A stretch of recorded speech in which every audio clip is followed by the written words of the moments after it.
My name is Zoe Sperling. I'm the Senior Director here at Hauser Wirth, and we're just thrilled to be here and to have so many people here in person and to have Larry here in person from Los Angeles. And it's just an exciting moment. I mean, following on from your recent exhibition opening at Dia Beacon in March, we're thrilled to be presenting this new body of work. The exhibition presents, we'll all have a chance to go and see. The exhibition presents two new beautiful cubes, both from the Deconstructed series and the Open series. We all know that Larry is one of the greatest things that came out of the Los Angeles in the 1960s, the big proponent of the light and space movement. And Cliff, director of exhibitions at Somerset House now, formerly of the Hayward Gallery. You both have a wonderful, long-standing relationship, so we're very fortunate to hear you and dialogue this evening. Just a few thank yous before we get started. A big thank you to Cody Riddle, Larry's studio manager, to Graham Steele for his passion and enduring support of Larry, and the wonderful Hauser and Wirth team, Mary Grace Reeder and Meredith Sertilli.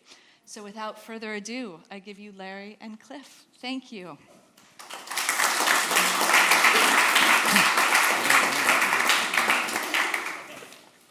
I left my hat. You can have mine. Larry, it's amazing to see you again in the flesh after so many years. Yeah. So supreme congratulations on not only this show but a number of shows over recent years. It's great to see work again. That was before I was in my flesh. I wanted to start in the very present moment with this show. We have some pictures that we can call on as we go. But with the work that you're showing next door, as Zoe introduced, cubes, small cubes, the big cubes. But every time I see your work, there's a new twist. There's a new way of thinking about what's a very basic geometric form, but you're constantly reinventing it. And so I wanted to ask about these, the deconstructed cubes and the open cubes. You have a question? Yes. Tell me about how you've opened them. Well, it's interesting. Years ago, when I was working on real cubes, where the dimensions all had to be exactly the same, so they fit together just right, and everything was symmetrical and so on.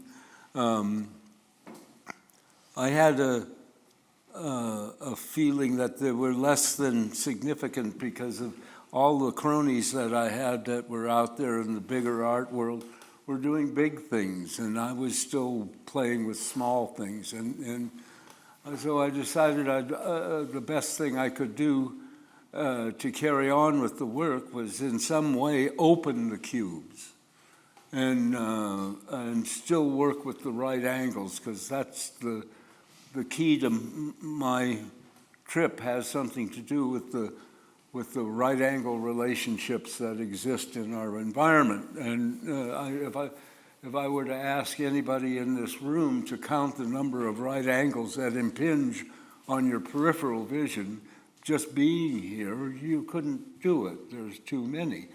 And so my work has always addressed that tyranny that exists in our environment. And so I live in a place in northern New Mexico where there's not very many right angles, and the corners are rounded, and there's a different feeling to the nature of the architecture, where the walls might be this thick, made out of earth, and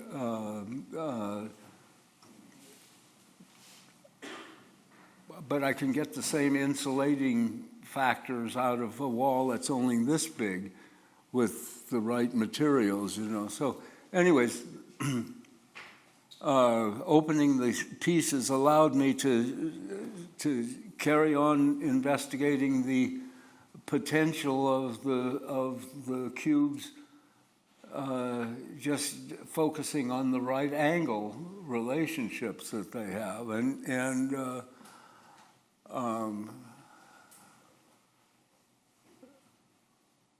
since I was no longer obliged by the personal prejudice of selection to make everything totally symmetrical, I could make them horizontal. I could go bigger. I could actually move the pieces by assembling single panels to make my right angles, whereas prior to that, the cubes had to all be assembled and tight and sealed, and we had tremendous amounts of technical problems in shipping, and I mean, things you might never even think about. Is that the pressure differential in a cube that's, say, 36 inches, the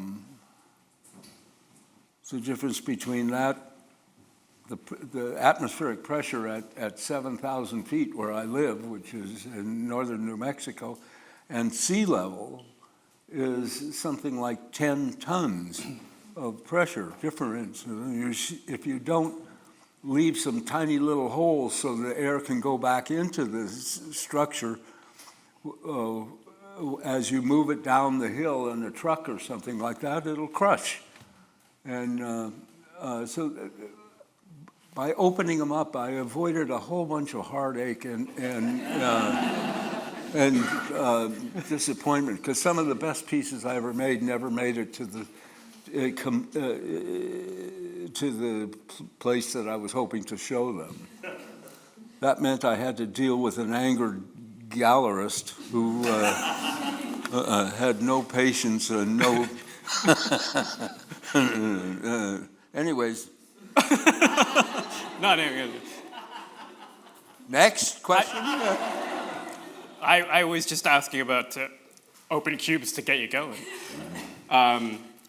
I remember when I spoke to, we did an interview for one of Larry's books a number of years ago, and I remember asking you, we were talking then about the smaller cubes that you started making since the 1960s, and it was almost word for word the same sort of, I'm going to say thought experiment, but actually perceptual awareness of just asking everybody to look out and consider their surroundings and all of the right angles that were there.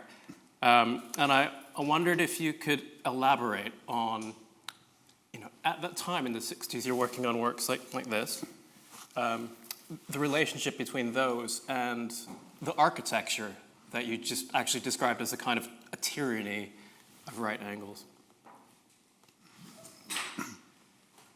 You want me to make something up about that? Yeah. In fact, I don't have a story about that. I just, it was more, the reason for making them bigger was an ambitious step. I wanted to play with bigger things, and I wanted the pieces that I made to have a bigger relationship to the spaces that I knew I was going to be presented in, should I be given the possibility of carrying on with present. I think you said you were competitive with yourself. What? You were competitive with yourself. Yes, exactly. Yeah, and I think that's a good thing, and it keeps you growing. I think, I've said this many times before, I think of the studio activities as my teacher. And it's what leads me to the next thing. The current work becomes the next work, and each one is a lesson in itself and an entry into another space. And I may have gotten real lucky with what it is that I've found as an interesting thing to investigate, because there seems to be an endless amount of permutations and an endless amount of relationships that have a sensibility that anyone can read. And when you got competitive and started enlarging, those were scaled to your body, right? It was about how far you could reach. Yeah, right. And how heavy you and... In that sense, I used to, when I was asked to describe the reason that they were that size, was that a piece might be made of many parts, but none of those parts would exceed the distance between the tips of my fingers, when I was younger, how high I could jump and touch, and the amount of physical weight I could lift off of the floor. I didn't have to move it anywhere, but I had to be able to lift it. And those were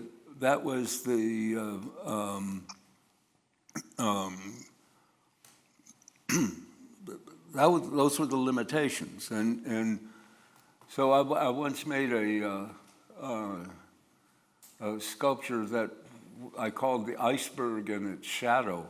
And it had 56 sections that were interchangeable. And so the number of permutations was the factor of 56, 56 times 55, and that total times 54, and that total times 53, and so on, different possible configurations to the piece. And so any given installation, one was only seeing the tip of the piece. And I'm glad I gave that one up, because it was... Making my back hurt just thinking about it. The current cubes are even slightly larger than that. You know, the pane of glass is slightly bigger than previous iterations. Well, my vision includes everything that's... I can see my fingers on this side, and I can see my fingers on that side. And I don't need them to be any bigger than that to actually have a good feeling from making something. And in fact, I can no longer lift that stuff. And I fortunately have a great staff of people that assist me in carrying on with this thing. And I'm going to do it until I drop, because it's so much fun, actually. I mean, everything has changed from torture to fun, and let's keep it that way. Both torture and fun. I think installing the works as What's that? Both torture and fun installing such large panes of glass. Mm-hmm. I worked on a piece of your standing walls we presented at the Hayward. Oh, yeah. And that was a piece that I think you'd first made in 1969, and we sort of brought it together again many decades later. And you know, while you describe the sort of rationale for the panes of glass, the size of the work, it's completely intuitive to you, this, and jumping and touching. Mm. It really matters, I think, for people when they experience the work, because it relates to their body, the way they enter space, the way the sculpture sits within space, which we talk a lot about in terms of the layout. Well, that's why they look the way they do. The limitations of the panels, not the number of panels, but just the size. My limitations are based on those parameters, if that's the right word. Your word. One of the great things about this show, which kind of builds on recent years of your work, are all these fantastic colors you're using. And not that you didn't use color before. No. There's like a whole new palette, I think, that's been opened up by a new process. How are you choosing colors? How are you thinking about color? I discovered a new material called laminated glass, where the glass is actually clear, but the film that holds the two parts of glass together it has the color in it, and the light from that color seems to fill the thickness of the glass. And that was a magical discovery for me, because it opened up a whole nother use of the materials, thinking about the saturated color that as an energy force. And in the earlier works, where I would apply some color to the walls of a cube or a standing wall,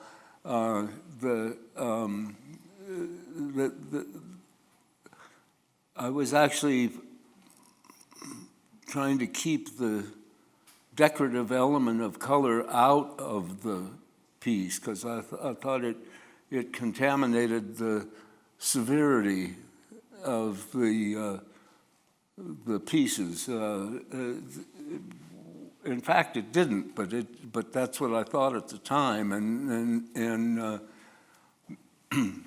I was not capable of attaining the kind of saturated color that these have in the techniques that I used to slightly tint the cubes and the glass that I worked with.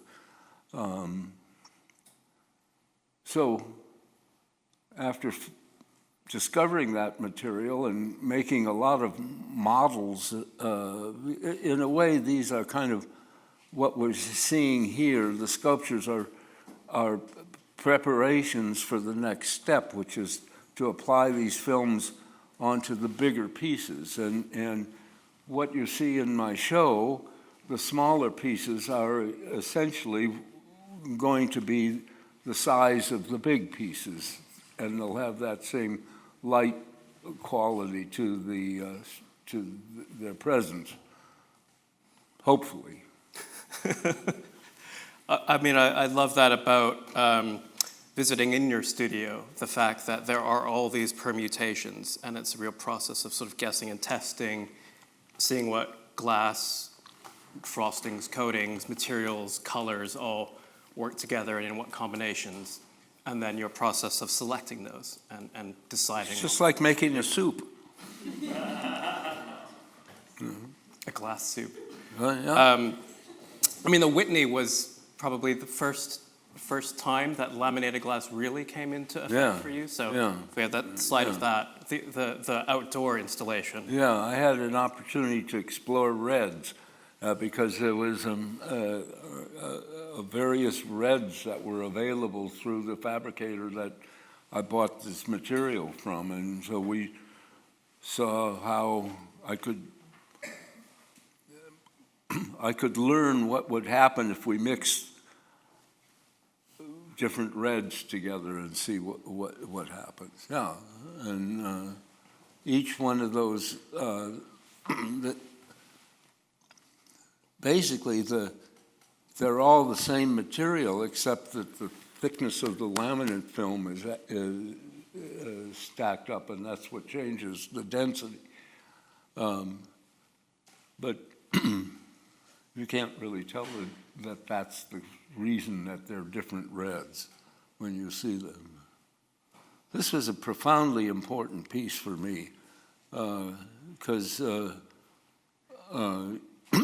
two things. One was I had not put them outside because I was really concerned about how they might be affected negatively by the elements. And we put this thing up. It was a 40-mile-an-hour wind and about 28 degrees, and it was miserably painful to putting it up. But it went up, and it stayed up, and the wind caused the reflected light to shimmer on the surfaces as it blew against the surfaces, and so the reflection of the city would do all kinds of funny stuff when you looked at it, and but nothing negative happened, and we did a piece not too dissimilar to this that we set up in the sculpture garden at the where was it? The New Orleans Museum, and Hurricane Ike came through with 155-mile-an-hour winds, and after the hurricane, I called the museum to find out what was left of the thing. They said it didn't bother it at all. Wow, technical team. Right. That's harrowing. I mean, if glass is not light. Yeah. If a roof had been blown off and landed on it, that would have been the end of it. If a tree had gone over, it would have been, but it didn't. We had another interesting thing with this piece, which was there was some bird, a particular type of bird that liked to go inside it but couldn't find its way out. And there were a lot. New Orleans has a lot of very serious bird lovers, and they didn't take to my sculpture devouring their birds, and so we contacted a zoologist and asked him what we might be able to do about this, and he said there's an owl that we have in this area that feeds on those birds. And so we introduced a tape recording of that owl from the roof of the building there near the thing. We had never had another bird go inside there. Oh, that's a much better ending than I thought that was going in.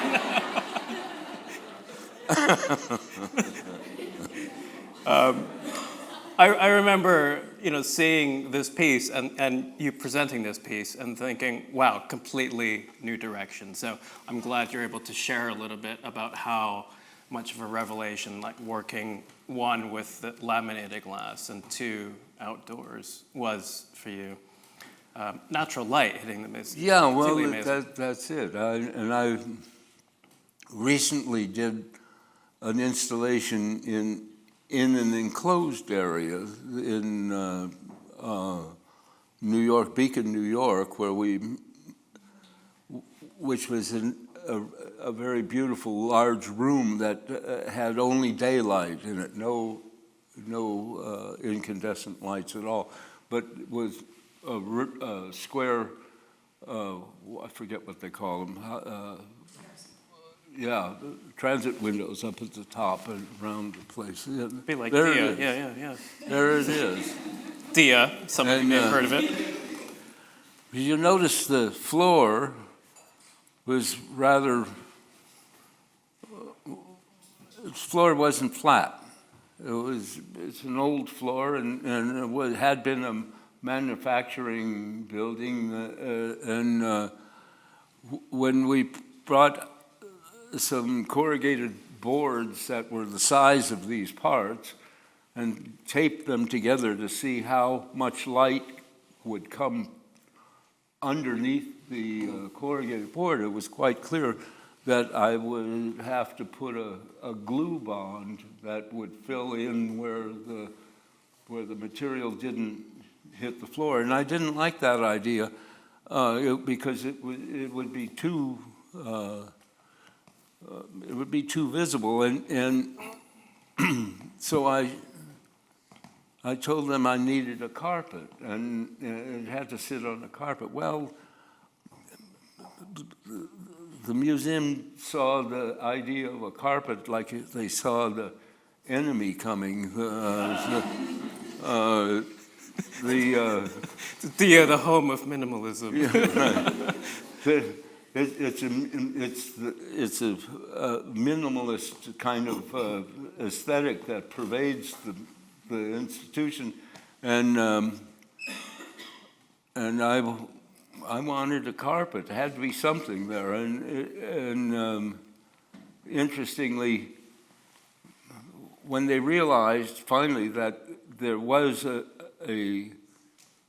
potential problem with safety, they said, "Okay, you're going to have a carpet. What color do you want?" At that same instant, that the director asked me, "What color do you want?" One of her assistants walked by wearing a sweater that color. I said, "That has to be the color." Does she still work there?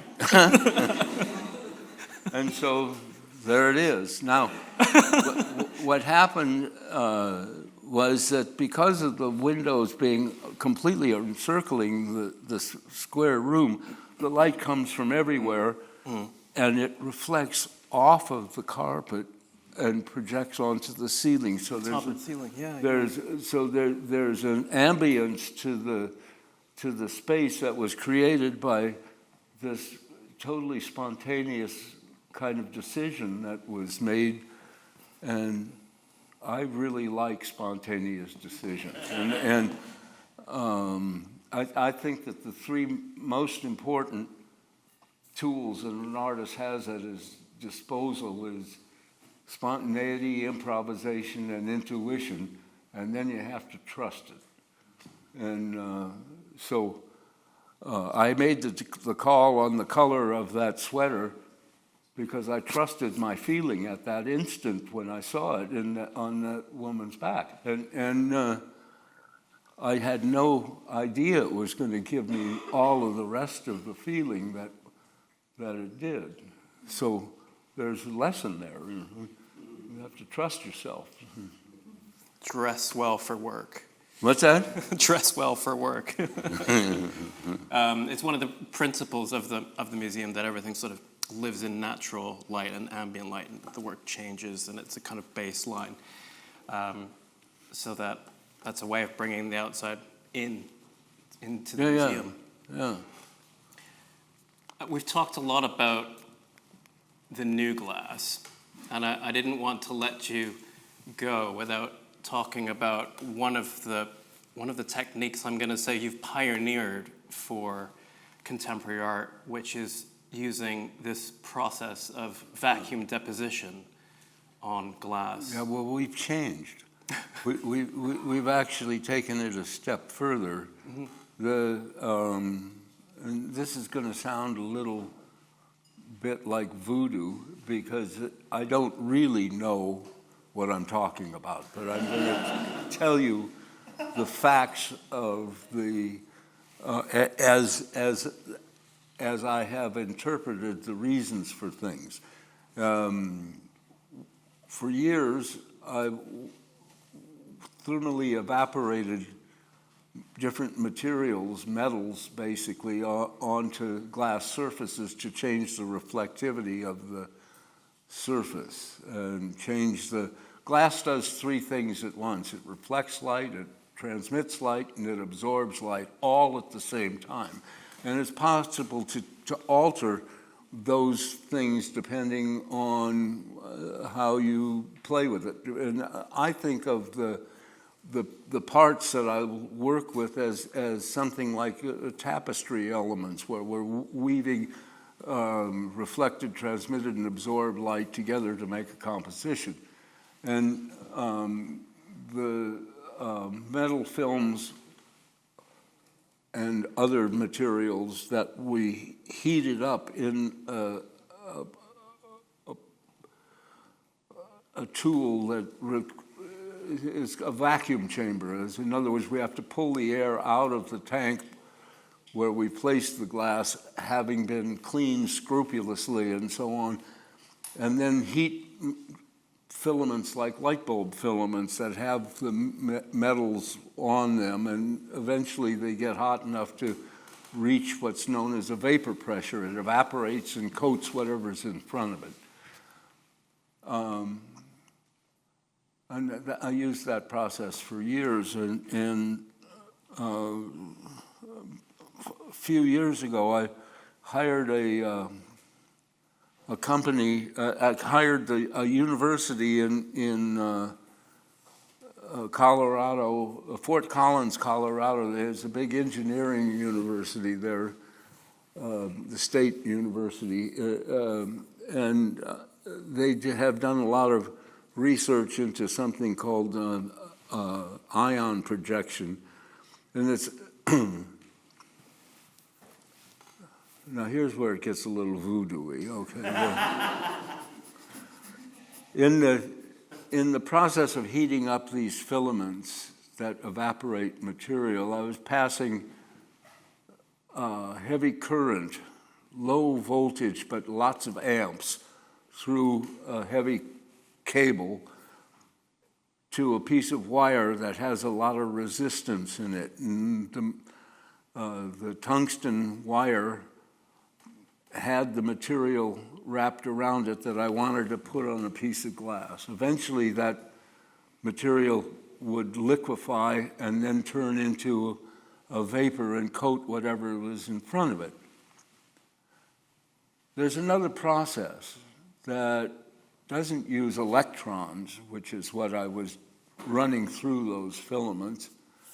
It uses ions, and it's a much more elegant procedure than brute force thermal evaporation of something.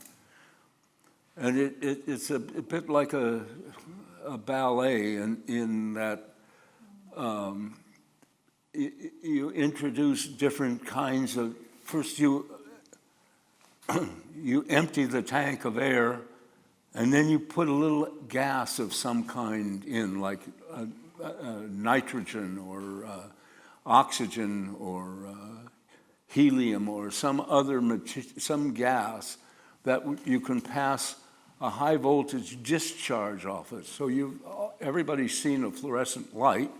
A fluorescent light is there's a gas in the tube and a high voltage input to charge that gas, and it lights up. Well, the ions that are doing that to the gas are focusable. In other words, they can be focused and projected onto a surface, and it only goes where you want it to go. And so it offered a lot of opportunities because it was possible to create films that I couldn't do in any other process. And some of them can be as hard as diamonds, almost as hard as diamonds. And that's when I found out that it was possible to do that. I hired a young man who was a student at the university that I asked to do the study on the feasibility of converting my existing vacuum chamber to this process. And that was 4 or 5 years ago, I guess, and we're moving right along now with it. And all of the pieces that you've seen on the small models are examples of that process being used in a small manner on a small surface. What we haven't figured out yet is how to handle the big sheets of glass in this chamber that's measures 7 foot diameter and 12 foot between the dish ends. And that thing back there, those are the pumps that remove the air from the system. So you got to get all the air out of there, and then you introduce a little selected material that you want to play around with. And it's interesting that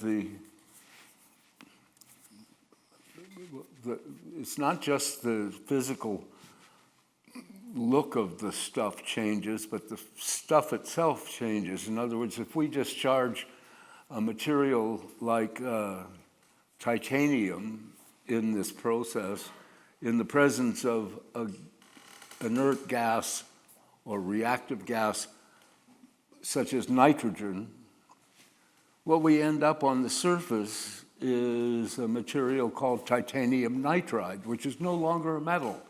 We've made a ceramic out of a metal. I find that all very curiously wonderful, and I'm the only guy doing it.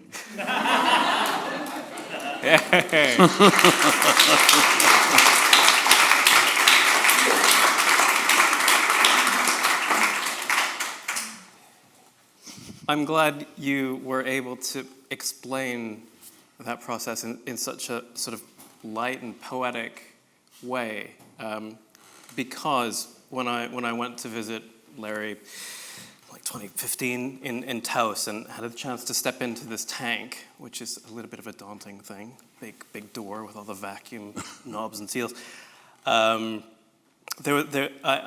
think I asked you, how did you start doing this? Because, you know, as Larry just said, nobody else is doing this. He invented the process directly from industry and from scientists. Well, no, I didn't invent the technique. Well, the application of the technique. No, the process is an industrial plating technique that's used now in almost everything. Every piece of equipment you have, your computers, your phones, the windows of the buildings, have a skin of something on them, and it all is done in one form or another of this vacuum technique. And the little chips that go into your phone that allow you to call anywhere in the world and get calls and everything, it's all done with this kind of apparatus, preparing the various crystals and things that they put in there to move the electricity around. So it's a common industrial plating technique, and I just turned it to help me. I still think you're being modest. He handed me a manual, and he said, "This is how I learned," and it was from like 1960 something, and it was like the vacuum deposition of thin films by Professor so and so and so. That's exactly the title. Yeah. So he's being modest. But Larry, I want to thank you for taking us on that little trip. He's also said he'd gladly answer a couple questions if we just have a few moments. If anybody would like to ask Larry a question, we can do that before you go and see the work. All the images that we've seen this evening have been of your work very much in the built environment. I wondered how you feel about it being placed in a more natural environment at times and having an interaction with the environmental world around it. In a natural environment? If surrounded by a jungle, for example. Well, we did a piece for a fellow artist, traded artwork with an artist, Bernard Venet, who has a wonderful foundation in the south of France, where it's all wonderful trees and everything, and we put a sculpture out there which was all variations and versions of green, and it's quite magical in that environment. And aside from a branch coming off a tree and breaking one of the parts, it's been quite, it's just done just fine out there. I mean, danger lurks everywhere, so. Nature really likes your work. What's that? Nature really likes your work. Is there another question? First, building on that question, you talk about this journey of looking at the severity of right angles and the austerity of it, and also the relationship to the scale of the human body. Do you feel that that exploration stems also from the idea that right angles are a human creation. It is not something that exists naturally in nature. And That's our not relationship true. to this It's human... not true. It does Well, exist in nature. It does, but not in as... we don't encounter it as often as we do in what we humanly make. Wait, say it again? We don't encounter it in a natural environment as often as we do in the architecture that we create, and its stiffness that it, and the limitations that it prescribes. Yes, but what's your question? The question, the question is whether this exploration of this austerity and how we related to it as humans, and how we perceive our space relates at all to the space that we humanly create versus to the natural space that it's formed. Well, all I can say is that everybody sees the same object differently. If there's 100 people in this room, there's 100 impressions of what I'm saying. And in some cases, the experience of what I'm saying may stimulate thoughts that open up something for you, and and make, in fact, close off thoughts that that you have or something else. But it's not. I'm not responsible for your interpretation of what I do or what I say. I am only responsible to be honest with my work. And I try and do that. So what you see in the gallery is what I do. And I'll take full responsibility for what I do, but not for the interpretation of it. And anything else? Well said. Yes. And also thank you for the explanation of the technique in a very... I'm an engineer and an artist myself, Oh, yeah. so I enjoyed it. Thank you very much, Larry and Cliff. Let's all celebrate.